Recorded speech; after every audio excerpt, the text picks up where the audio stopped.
Hello guys, this is me, Koi 14. Ayan. So, mag-chika ako sa inyo guys. Tungkol kay GM and Jazz. Alam niyo ba, favorite ko talaga sila. Yung, um, madaming nagbabash kay Jazz. Tungkol kay Fiang. Para sa akin, nangyari sa The Battle, normal na magkamali. So, sana iwasan ninyo yung pagbabash kay Jazz. Kasi, madaming nagmamahal kay Jazz. Like me, mo. And, kung sino man bibiliin ni GM, sana respetuhin na natin. Either si Fiang ba or si Jazz. Alam niyo ba yung pinapakita ni GM? Sweet Both sweet.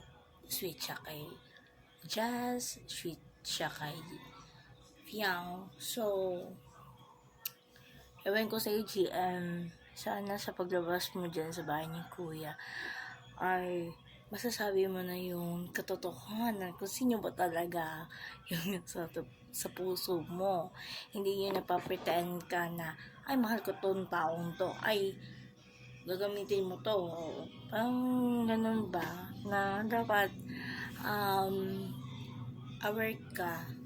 Kasi kung papaasahin mo yung isa, ang mangyayari doon is masasaktan din yung isa. So, mas mabuti pa, direct to the point ka, no, na sabihin kung sino ba talaga yung mamahalin mo, diba?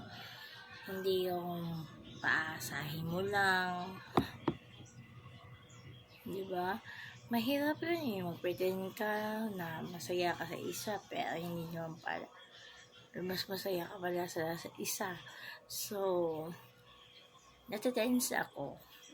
Hindi ko naman yung problema. Bakit yung problema ko? So, ang ginagawa ko ngayon is para mawala yung mga eyebag ko kasi sa kapapanood ko ng PBB Gen 11, no? Alam niyo ba, hindi na ako halos nakakatulog dahil dyan. Kasi sa programang yan. Kasi sa totoong buhay talaga yan. Diba yung ABS-CBN? No? Pag pinibig brother na, wow, nakakalaki ng ibag, pre. So, ang ginagawa ko is nag-apply na lang ako ng isang moisture repair UV sunscreen. Ayan.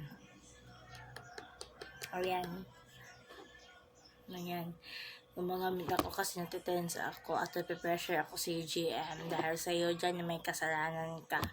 So, sana masabi mo na yan sa tamang panahon.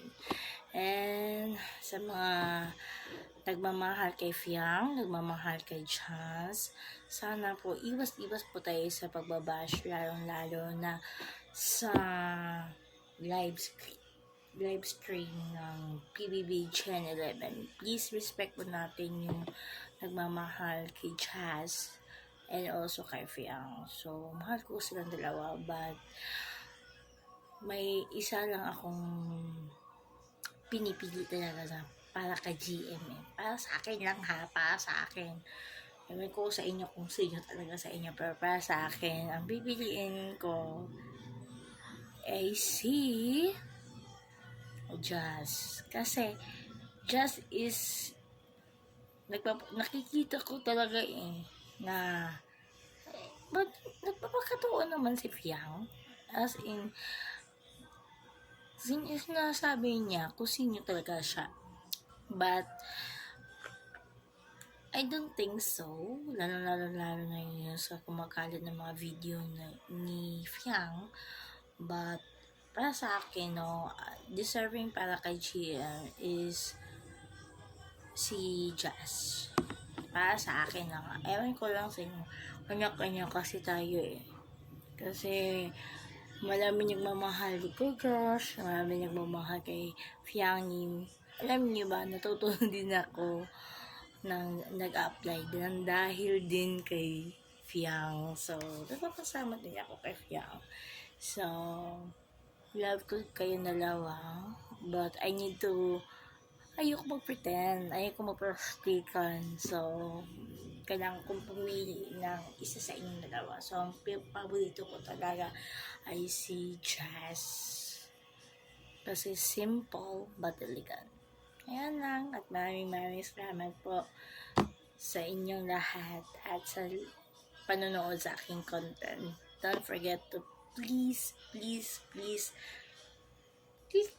that. Charot lang. Please pakipanood po sa aking YouTube channel. No, so sana po subaybayan po ninyong akong paggagara diha sa po ang YouTube. Nagsisimula lang po ako sa TikTok. Pero sana po subaybayan niyo po ninyo ang aking YouTube channel. Maraming salamat po and babisya. Ay po. Jaren 1420. Yan po yung aking what do you call this one? YouTube channel. So, i-share ko yung mga positive vibes. No? Kung sa inyo may yung malulungkutin dyan, hala, magmasaya tayo. So, bye-bye! Naglaman na ka dito?